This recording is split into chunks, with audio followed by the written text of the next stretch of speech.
You can't just walk in here and ask about a Rolls Royce like you're somebody. That's what the sales manager said, her voice sharp, smug, and loud enough for the entire showroom to hear. She didn't whisper. She didn't hesitate. She pointed her perfectly manicured finger at a black woman in an old sweater and jeans, standing quietly in front of a $539,000 Phantom. Then she chuckled under her breath and added, "This isn't a rental lot. Sweetie, people like you don't buy cars like that." And in that instant, right there in a showroom full of polished chrome and designer suits, every eye turned, every conversation paused, and every illusion of dignity cracked. What no one knew was that the woman they were mocking didn't just have the money to buy the car. She owned the entire dealership, and in 9 short minutes, their entire world would flip upside down. Before we go on, where are you watching from? Drop it in the comments. We love seeing how far these stories travel. And if this hit a nerve, tap like, hit subscribe. This isn't just about a car. It's about dignity. Now, back to the story. It was a crisp Tuesday morning in Atlanta, Georgia. The kind of morning where the sun hits the pavement just right, and everything gleams with the illusion of perfection. At exactly 9:14 in the morning, a woman stepped quietly through the glass double doors of Stanton Luxury Motors. The marble floor reflected everything above it, the lights, the cars, and the assumptions. She wasn't flashy. No makeup, no jewelry, no bodyguard, just a soft beige sweater, old blue jeans, and a pair of worn-out white sneakers. She carried a small purse, no bigger than a paperback. Most people wouldn't have looked twice at her, except maybe to wonder what she was doing in a place like that. But behind those calm eyes and that humble walk was Danielle Carter, a 42-year-old billionaire, founder and CEO of Carter Mobility Group. And as of last week, she was the majority owner of this very dealership. But no one here knew that. Danielle didn't come with a camera crew or a press release.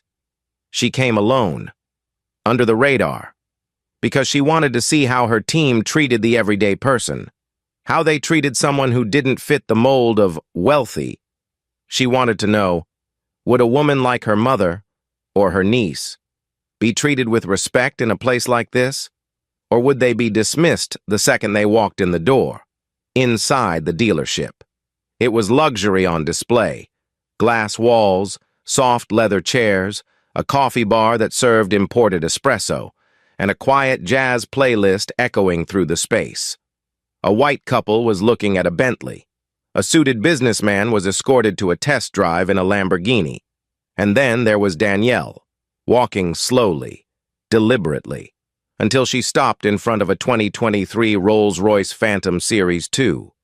Midnight sapphire exterior, chrome trim, hand-stitched leather interior, and a price tag of $539,000. She stood there for a moment, just looking. That's when Amanda Blake, the showroom's senior sales manager, noticed her. Amanda was polished, proud, and quietly judgmental. 7 years in luxury auto sales had taught her how to read a customer within seconds. At least that's what she thought. She glanced at Danielle's sneakers and decided immediately that she didn't belong. "Can I help you?" Amanda asked, walking over with a tight smile. "Or were you just browsing?" Danielle nodded politely. "Actually, I had a few questions about the Phantom." Amanda blinked. "That one?" she asked, gesturing toward the Rolls. "It's a bit exclusive. Most people who come in for something like that usually schedule an appointment or have their financial advisor contact us first." Danielle kept her voice even. "I was just curious about the specs and whether it qualifies for the new carbon credit exemption." Amanda raised an eyebrow. "That's not usually something we discuss with browsers." A moment later, Brandon Tate joined them, Stanton's top salesman, mid-40s, white, tailored blazer, Rolex, and a condescending smile that never quite reached his eyes. She asked about the roles, Brandon asked Amanda, not even looking at Danielle yet. Amanda nodded, whispering something under her breath. Brandon turned to Danielle and chuckled. "Ma'am, with all due respect, that's a very serious car. Not really a casual inquiry type of thing. We don't even unlock it unless someone's pre-qualified." Danielle tilted her head slightly. "I understand. I was just curious about pricing and availability." Brandon crossed his arms. "We try to be careful about who we quote that kind of vehicle to. It's a limited allocation. We usually show it by referral only. But we've got a beautiful pre-owned Bentley that's a little more approachable." Danielle didn't flinch. She simply took out a pen and a small notebook and began to write. Brandon frowned. "You taking notes?" "I like to document service experiences," she said calmly. Amanda scoffed. "You know, if you're just looking for air conditioning, there's a Starbucks next door." Danielle looked up, met both their eyes, and spoke slowly. "Just to clarify, you're refusing to answer basic questions about a vehicle because of how I look?" Brandon smiled with mock politeness. "We're just saving everyone some time." And right then, at exactly 9 minutes and 3 seconds after she walked in, Danielle turned and walked quietly toward the back offices, leaving Amanda and Brandon chuckling as if they'd dodged a waste of their time. What they didn't know was that their waste of time was the reason they still had a job at all. And in just a few more minutes, they'd be lucky if they still did. Danielle's steps were calm, steady, but deliberate, like someone who'd seen this play out before, because the truth was, she had. Maybe not in this exact building, not with this exact car, but in boardrooms, on sidewalks, in elevators. She'd felt this same type of invisible hand push her down while smiling to her face. But today, she wasn't here to push back with anger. She was here to change the air in the room, as Amanda and Brandon turned away, still chuckling under their breath. Danielle moved through the showroom with quiet grace. Every few steps, she passed another sales rep, another receptionist, another intern, none of whom recognized her, though a few did glance twice, sensing there was something different about the way she carried herself. In the corner office marked General Manager, a young woman sat behind a desk, organizing finance files. Her name was Lisa Monroe, 29, sharp as a tack and just 3 months into her new position as Assistant Operations Manager. Danielle knocked softly. Lisa looked up. Their eyes met for the first time. Not as strangers, but as two women who instantly understood each other. Danielle stepped inside, handed her the small notebook she'd been writing in, and said quietly, "Please read this. Then come with me." Lisa read in silence. Her fingers trembled slightly as she reached the final line.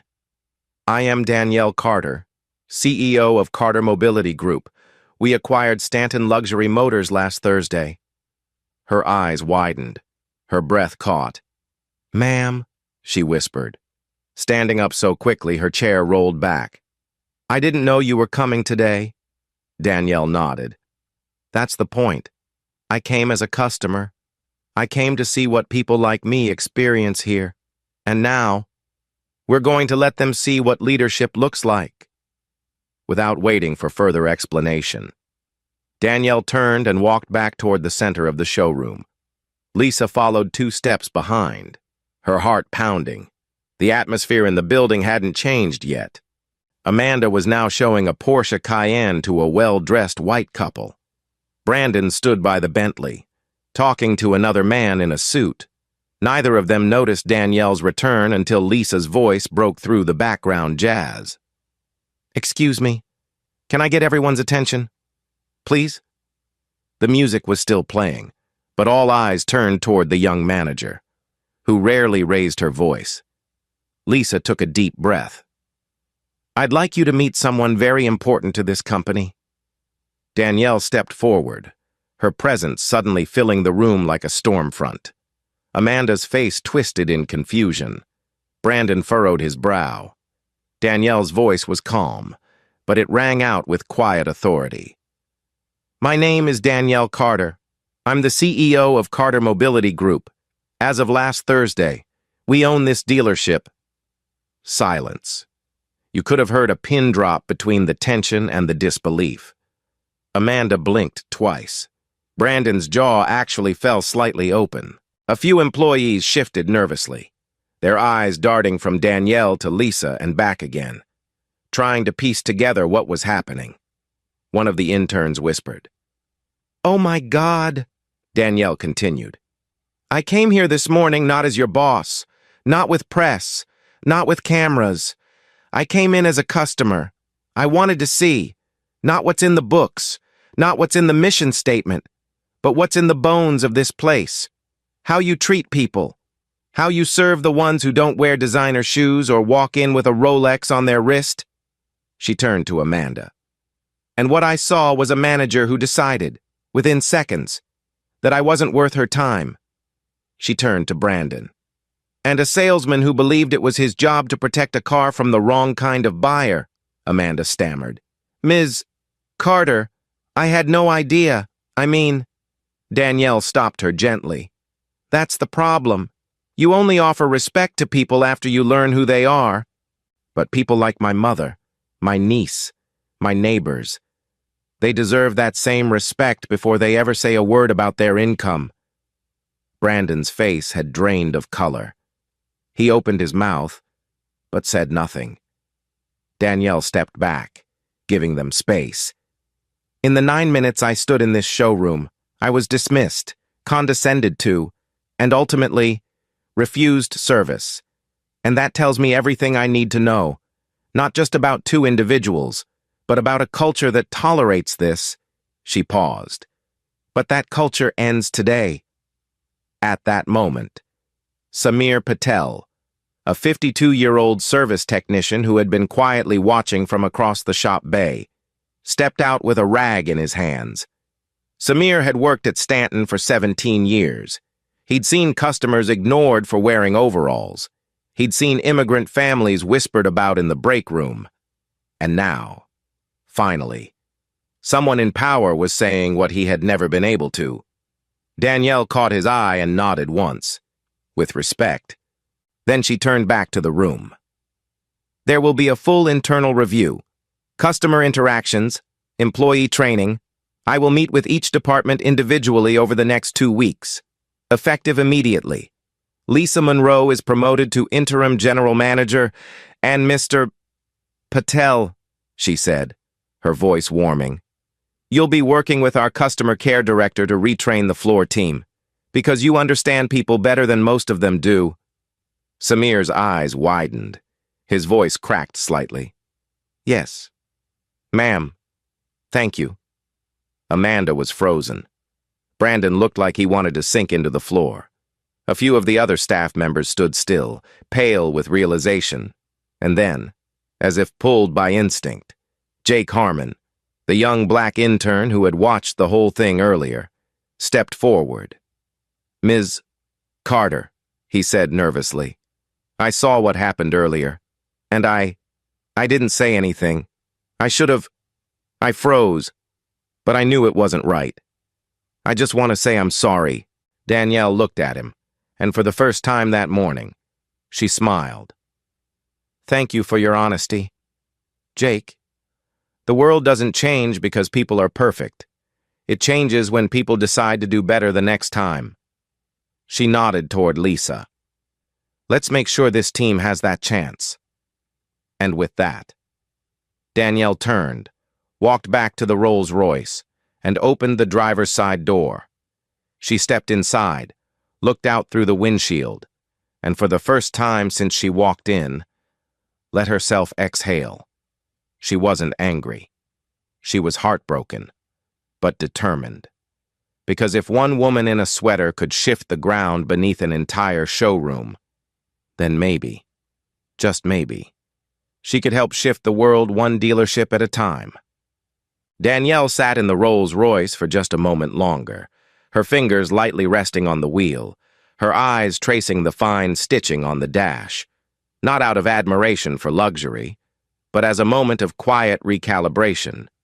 9 minutes earlier, she had been talked down to, judged, and humiliated by people who worked for her without knowing it.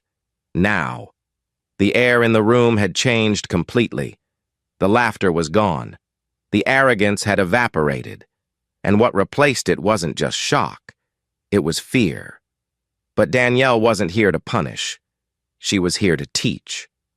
She stepped out of the car with the same grace she walked in with and quietly motioned to Lisa, who was still holding the notebook with Danielle's handwritten observations. "Call a full staff meeting," Danielle said softly.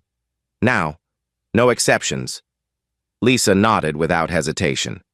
Within 5 minutes, every available employee, from sales, service, admin, and front desk, was gathered on the showroom floor. The jazz music had stopped. No one spoke. Even Amanda and Brandon, who just an hour ago had held court with swagger and snide remarks, stood in place like statues. Danielle took her position near the center of the room. She wasn't standing on a stage or platform. She didn't need to. Her presence was the authority. She didn't raise her voice. She didn't pace. She just stood there with a quiet strength that settled over the group like morning fog. "I want to tell you a story," she began, "about a woman who walked into a luxury dealership wearing jeans and sneakers. She was polite. She asked thoughtful questions. She was curious about a particular car, a Rolls-Royce Phantom, and what she got in return was mockery, dismissal, and exclusion." The room was still. No one moved. "Now," Danielle continued, "you already know that woman was me, but I want you to imagine she wasn't.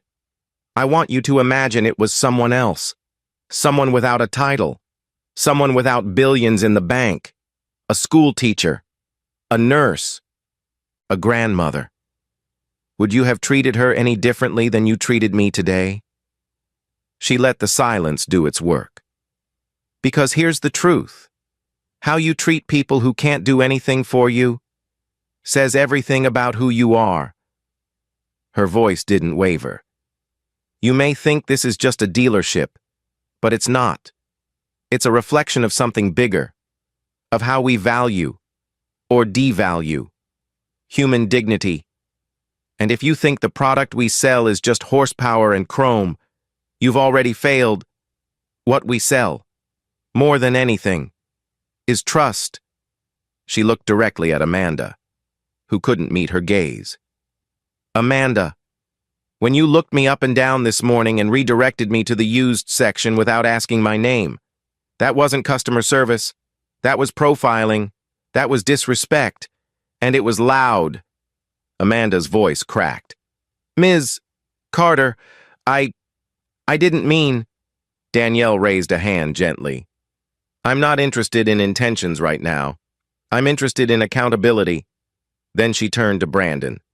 "And Brandon, when you laughed at the idea of me being able to afford a car like that, and when you told me to try a Ford dealership down the road, what message do you think that sends to every black or brown or working-class person who walks through these doors?"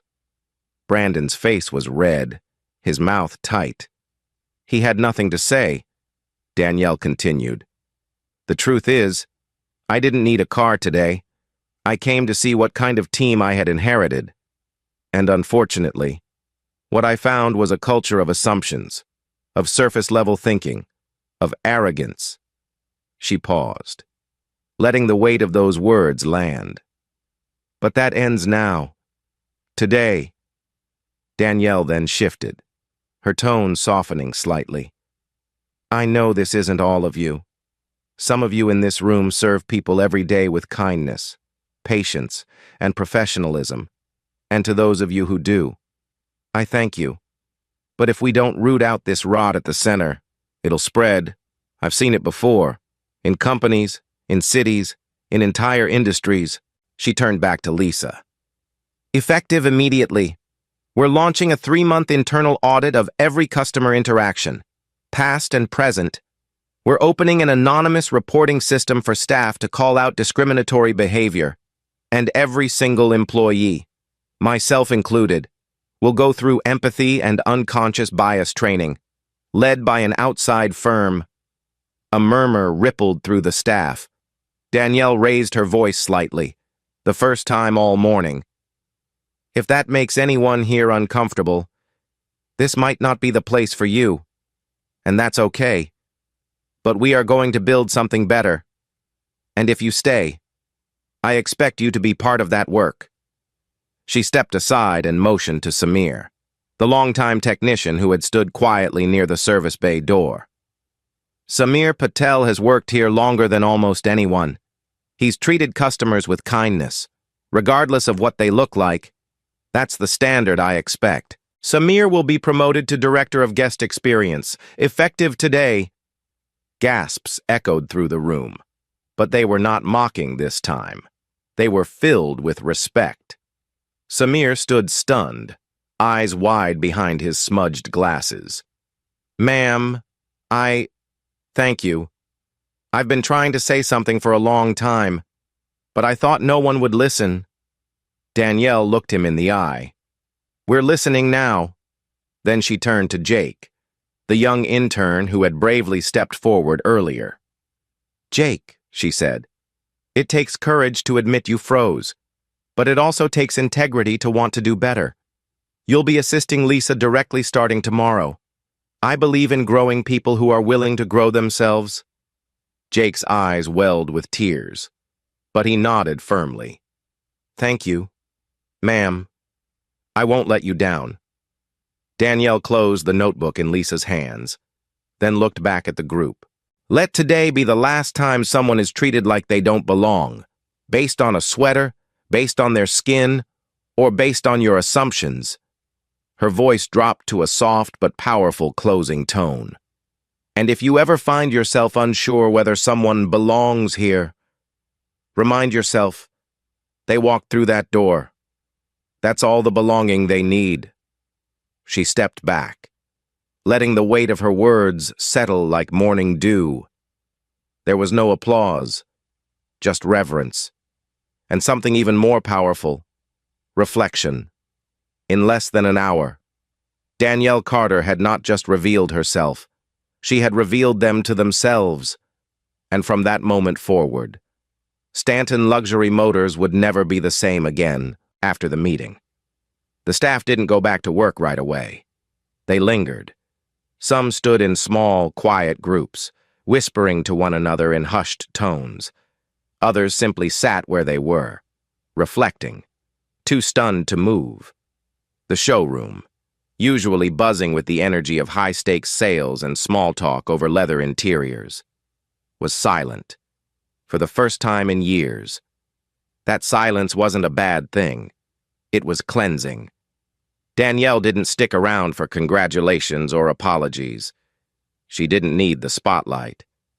Instead, she walked quietly to the conference room upstairs, closed the door behind her, and finally allowed herself a moment to breathe. Alone. The leather chair gave a soft sigh as she sank into it, her fingers resting on the table, still steady, but now heavy with the emotional weight of what had just unfolded. On the far wall, a single black-and-white photograph hung beneath a soft light. Danielle stood and approached it. The image was of the original Stanton dealership, back in 1972. 3 men in white shirts and skinny ties standing proudly next to a row of Cadillacs. But Danielle didn't stop at the photo. She pulled out her phone and opened an image of her own. It was a picture of her mother, taken in 1991. She was standing next to an old, used Chevy Malibu in a dusty lot on the south side of Chicago, wearing a department store skirt and holding a manila envelope with her credit approval. Danielle had been 7 years old that day. She remembered everything. Her mother had saved for nearly 3 years to afford that car. It was the first thing she'd bought in her name after leaving an abusive marriage. Danielle remembered holding her mom's hand, swinging it back and forth while they waited for someone to come out and help them. But no one came. They'd stood there for nearly 20 minutes. Salesmen walked by. Some nodded. Most looked right through them. When her mom finally asked for assistance, a young man said, "You might want to try the used lot down the road. This side's for real buyers." Danielle didn't understand the insult at the time, but she remembered her mother's smile crack. She remembered how they stood by that car anyway, pretending to admire it until the pain didn't show on their faces anymore. That night, her mother cried in the kitchen. Danielle pretended not to hear it from her bedroom, but she heard every sob, and she never forgot it. That day planted something deep inside her, a seed she watered every time she was underestimated, every time she was talked over in a meeting, every time someone mistook her silence for weakness. She didn't want revenge, she wanted reform. And today, standing in that dealership her company now owned, she had just started delivering it. Danielle put the phone away and walked back to the window overlooking the showroom. From there, she could see Amanda sitting at her desk, staring into space. Brandon had left the building entirely. Lisa was at the front, speaking to Jake and another associate, gently but firmly laying out the new expectations. And Samir, bless him, was already talking to a young customer about tire care, like nothing had changed, though everything had. Danielle turned her gaze toward the lot. The Rolls-Royce was still parked right where it had been, its paint catching the afternoon sun like a pool of ink. She didn't want the car. Not really. That wasn't the point. But something inside her told her it was time to reclaim more than just a title. She pulled out her phone and called the corporate office. "Yes, it's Danielle," she said. "I need you to schedule a delivery. No, not the usual SUV, the Phantom, Midnight Sapphire, showroom unit. Yes, that's the one." There was a brief pause. "No, not for me. For someone else. I'll explain later." She hung up and leaned back again, her mind still churning, not with anger, but with resolve. The truth was, this dealership wasn't an anomaly. It was a mirror. And Danielle had spent the better part of 2 decades staring into mirrors like that, being told she was too young, too soft-spoken, too much or not enough. But every time they said no, she didn't get smaller. She got sharper. She learned. And eventually, she built something too big for them to ignore. That's how Carter Mobility Group was born. Not from privilege, not from handouts, but from pain and purpose. And as she stared out at the staff, she realized something else. They weren't villains. Amanda didn't wake up planning to humiliate someone. Brandon didn't think he was the problem. But the problem was them. And it was everywhere. In banks, in hospitals, in schools, in dealerships like this one. That's why her work had to go deeper than just policy. It had to reach the hearts of people. That's what today had been about.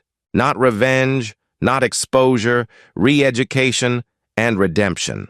For those who were willing, Danielle looked at her reflection in the glass. Not the outfit, not the billionaire. Just the girl from Chicago who watched her mother cry in a kitchen because someone made her feel small.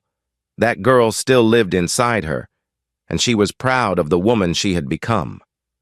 Her phone buzzed. A message from Lisa. Staff is regrouping. Several employees asked to stay after hours to continue training. Jake wants to shadow Samir tomorrow. Amanda asked for a meeting with you privately. Your presence changed something today. Danielle read it slowly, then typed back, "Tell them I'll be downstairs in 10 minutes. Let's keep going." She didn't need to rest. Not yet. There were still minds to reach, still culture to rebuild, and still customers. Future Danielles and future moms, walking through that door, hoping this time someone would see them, and this time they would.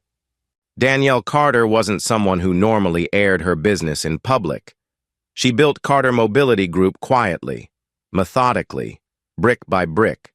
She'd always believed that the most powerful moves didn't need applause. They just needed results. But this time, this wasn't about her. This wasn't about a phantom, or even a dealership.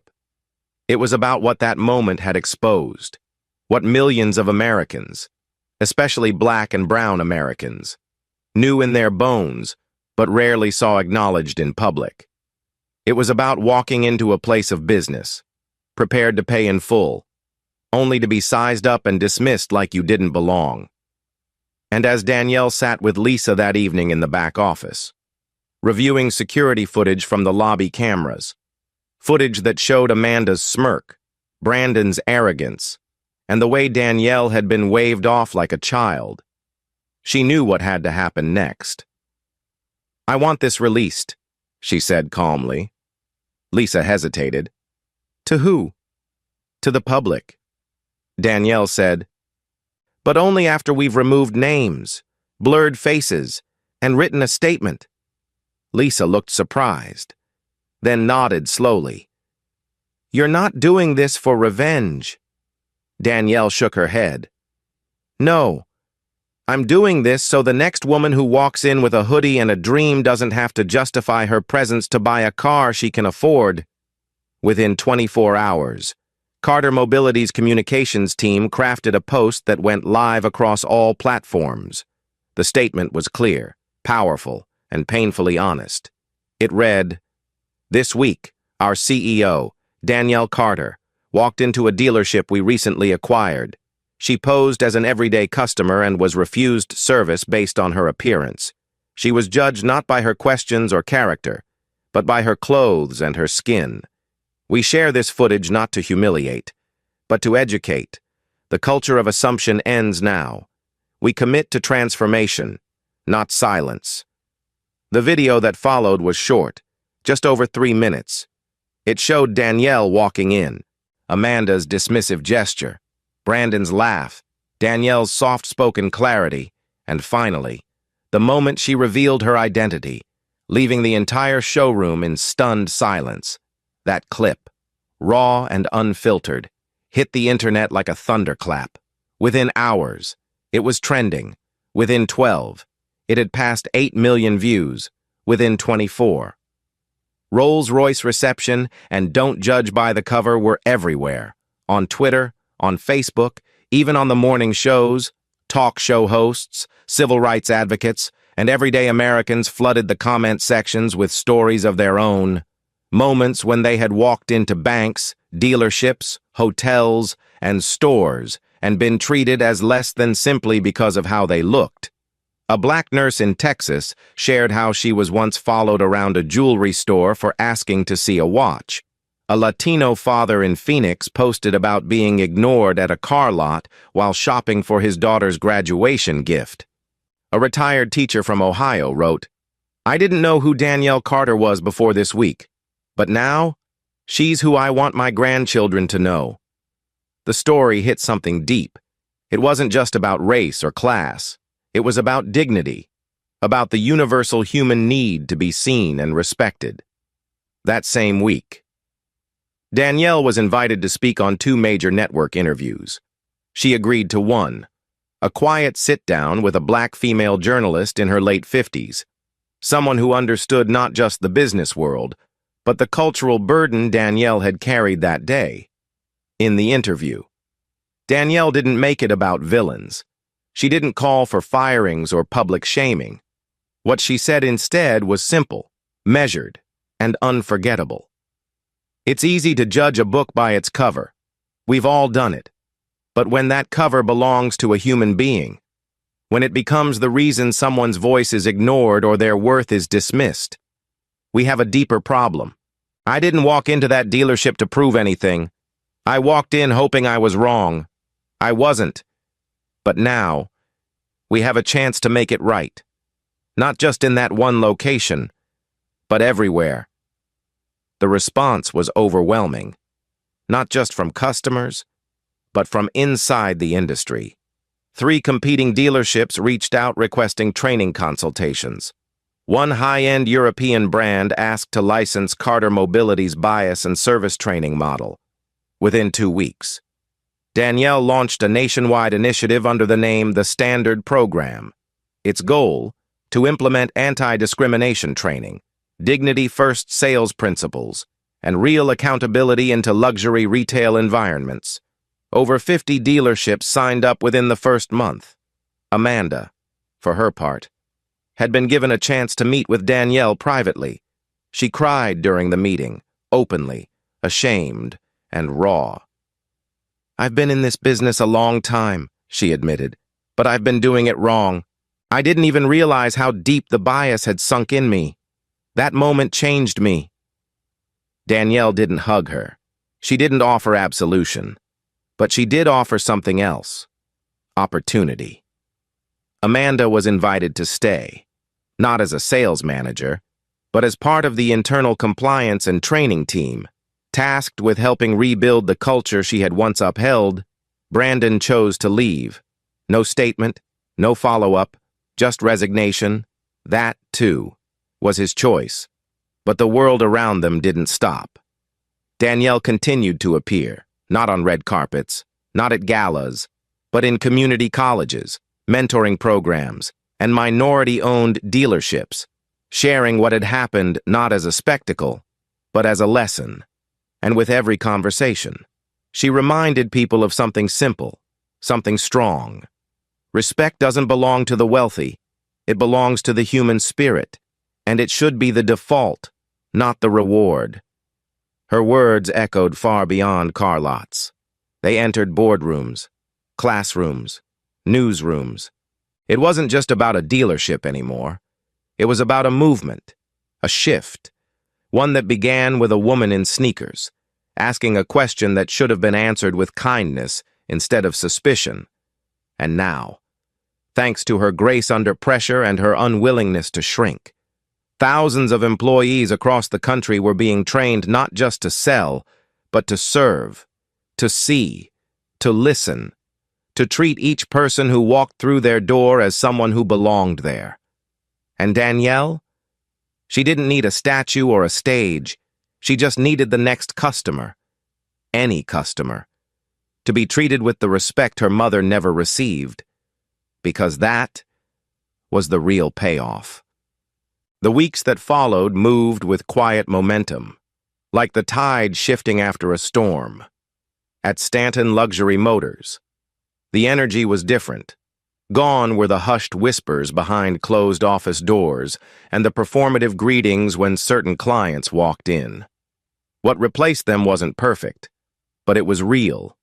Awkward honesty, reflection, and, slowly, genuine change. Danielle didn't make a spectacle of it. She didn't plaster her name on plaques or stand in the lobby to remind people who was in charge. That was never her way. Instead, she spent her days moving between departments, listening more than talking, watching how people treated one another when they didn't think they were being watched. And what she saw, especially in the people who had once stood silently during her mistreatment, was a quiet transformation. Jake Harmon, the young black intern who had once hesitated to speak up, was now leading a weekly peer discussion circle for staff, focused on empathy, accountability, and ethical sales practices. He spoke with a nervous conviction, stumbling occasionally over his words, but every time he opened his mouth, people listened. Danielle took notice, and 2 weeks later, she offered him a full-time role, not in sales, but as a training associate working directly under Lisa. His mother, a retired nurse from Macon, wept when he told her. "You didn't just get a job, baby," she said through tears. "You found your voice." Then there was Samir Patel, the longtime technician who had spent years watching injustice in silence, assuming no one cared. Now, as director of guest experience, he wore a pressed button-down shirt and walked the floor twice a day, not with a clipboard, but with a notebook and a listening ear. He greeted every customer personally, Whether they were test driving a Ferrari or asking for a tire rotation on a 10-year-old Honda, Samir had seen what it felt like to be invisible. And now, finally, he got to make others feel seen. Respect is a muscle, he told a new employee one morning. You don't just have it, you train it, you build it, and you use it every single day. As for Lisa Monroe, the assistant operations manager who had once quietly kept her head down and focused on numbers, she had grown into the role of general manager with surprising steadiness. She wasn't loud, but she was unshakably clear. When she spoke, she did so with the weight of someone who had witnessed firsthand the cost of silence and chose not to be silent anymore under her leadership. Customer satisfaction scores began to rise, not because clients were being pampered, but because they were being treated with consistent decency. She updated hiring protocols, implemented blind resume screenings, and brought in community members from underserved neighborhoods to speak with the team about bias and first impressions. And Amanda, the once arrogant sales manager who had made the now infamous remark about Danielle walking in like she was somebody, she stayed. Not everyone thought she should, but Danielle did. And Amanda, to her credit, did the work. She read every article sent to her, sat through every training not as a manager, but as a student. She listened. She asked uncomfortable questions. And though she struggled at times, she never once tried to defend her past behavior. That wasn't just a mistake, she said during one internal session. That was a reflection of what I didn't know, and what I wasn't even trying to learn. In time, she earned back the trust of her colleagues, not because she pretended it hadn't happened, but because she never stopped owning that it did, and the community noticed. Local news outlets began reporting on the cultural turnaround at Stanton Motors. Customers of all backgrounds, incomes, and ages started showing up, not just for the cars, but because they wanted to buy from a place that had learned to do better. One elderly black couple from Alabama drove 3 hours just to shake Danielle's hand. A young woman who had once been turned away from another dealership for not dressing the part posted a video of her buying her first car from Samir. It went viral. Danielle, for her part, stayed mostly in the background. She wasn't after praise. She was after progress. But what she didn't anticipate was how far her influence would travel. Other dealerships across the country began requesting the standard program toolkit that Danielle's team had quietly assembled after the incident. It wasn't flashy, just a series of principles, reflection prompts, and real accountability mechanisms. But it worked.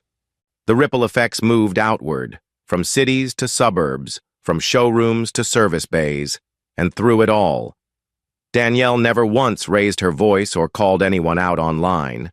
She led from behind, believing deeply that lasting change came not from humiliation, but from courage, humility, and persistent truth. One evening, about 6 weeks after the viral moment that started it all, Danielle returned to the dealership just as the sun was setting. The building looked the same from the outside, but she could feel the difference the moment she stepped in. She walked past the desk where she'd first been dismissed, past the spot where Brandon had laughed, past the place where she had revealed her identity, and at every stop, she saw something new. A customer shaking Jake's hand, Amanda quietly mentoring a new hire, Lisa reviewing interview notes with a candidate in a wheelchair, Samir walking a Spanish-speaking customer through a repair, using an iPad translation app with patience and warmth. Danielle stood in the center of it all, unseen for a moment, and that was exactly how she wanted it. Not the hero, not the savior, just a witness to something better. Her phone buzzed. A message from her assistant read, "3 more dealerships want to implement your program. You're changing the industry." Danielle didn't smile out of pride. She smiled because of what came next. She replied simply, "Let's change the world, one lobby at a time." Then she looked out across the showroom one last time before heading to her car. She didn't drive away in a Rolls. She didn't need to, because what she'd built, what she'd sparked, was worth far more than chrome or leather. It was trust, it was truth, and it was finally hers to give back. 1 week after the whirlwind of change had settled into a new rhythm, Danielle Carter returned to Stanton Luxury Motors, not as a customer, not as a CEO in disguise, but as a mentor, a symbol, and a guardian of the dignity she had fought so hard to reclaim.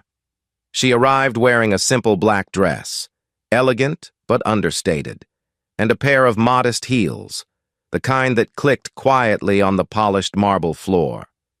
In her company were 3 young girls from a local mentorship program, their eyes wide with curiosity and hope, clutching worn notebooks and holding hands tightly as they stepped inside the gleaming dealership.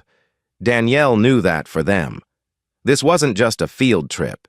It was a glimpse into a world that often felt out of reach, a world where cars like the Rolls-Royce Phantom weren't just distant dreams but symbols of possibility. As they approached the same midnight sapphire Phantom that had been at the center of so much upheaval, Danielle knelt down beside the smallest of the girls, a shy 10-year-old named Maya, who was gazing up at the car with a mix of awe and hesitation. "Which one of you wants to sit inside?" Danielle asked softly, her voice gentle yet filled with the quiet power of invitation. Maya's hand shot up, trembling slightly. Danielle smiled warmly and helped her open the heavy door. As Maya slid into the leather seat, her face lit up with pure wonder. "You know," Danielle began, standing back up and turning to the group, "when I was your age, I never thought a moment like this would be possible for me. People told me where I belonged before I even had a chance to decide for myself." She paused, letting the weight of those words settle over the girls.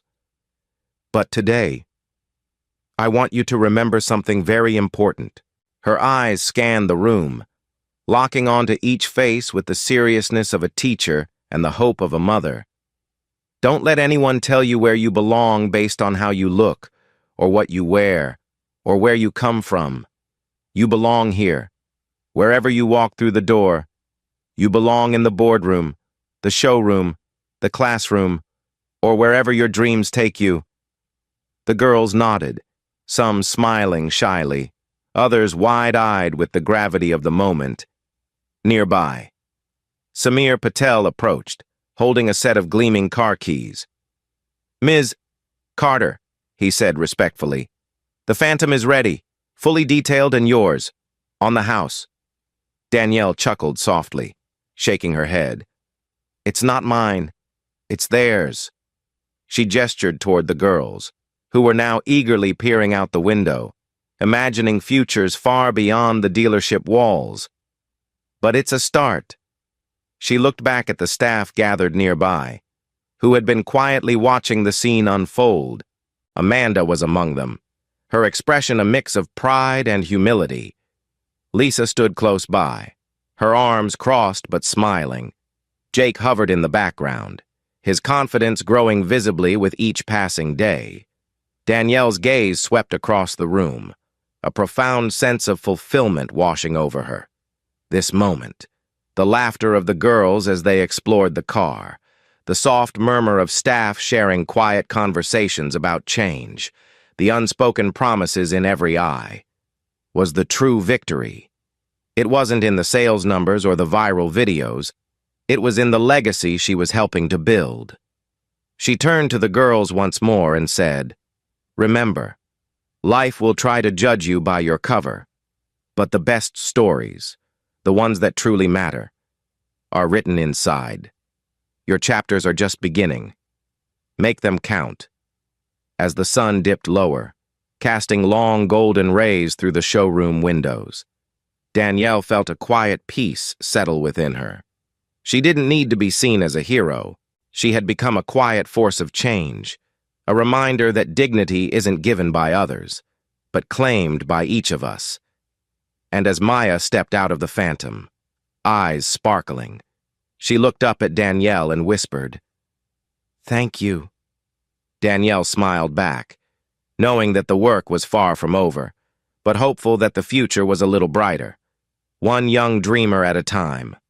And in that, she found everything she had ever wanted. Thanks for watching.